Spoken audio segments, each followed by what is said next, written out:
арынын иш күнү.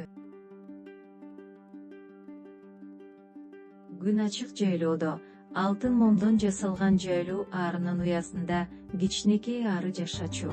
Ар күнү эртең менен ал күндүн жаркыраган нурларынан жана эжелеринин ышкырыгынан ойгончу. Эмгек кылууга убакыт келди, деп кыйкырды ары, өзүнүн кичинекей канаттарын оңдоп. Анын эң маанилүү милдети таттуу азыктарды чогултуу болгон. Андан кийин дүйнөдөгү эң даамдуу бал пайда болгон. Алгач ал өзүнүн эң жакын досуна, Шайыр гүлгө учуп барды. Алар дайыма арыны ачык көк желекчелерин кенен ачып күтүп турчу. Кутман таң, ары, деп шыбырады гүл.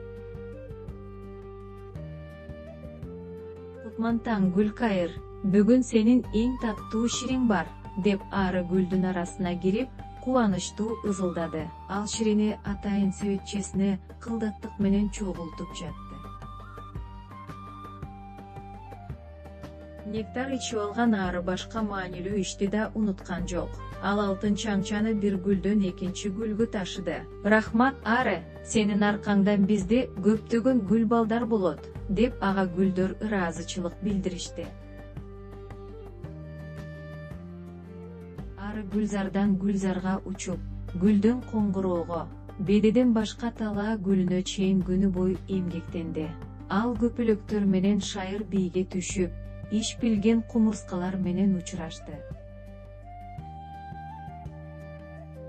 Анын себетчеси толгондо, ары кайра уюкка учуп кетти.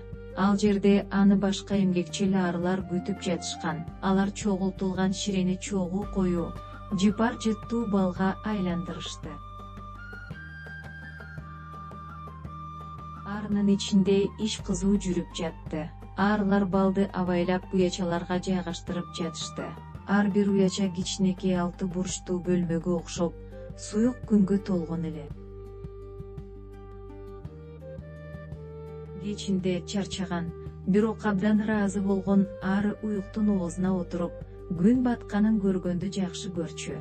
Ал өзүнүн иши абдан маанилүү экенин билчү. Анткени арылар болбосо, бал да, кооз гүлдөр да болмок эмес.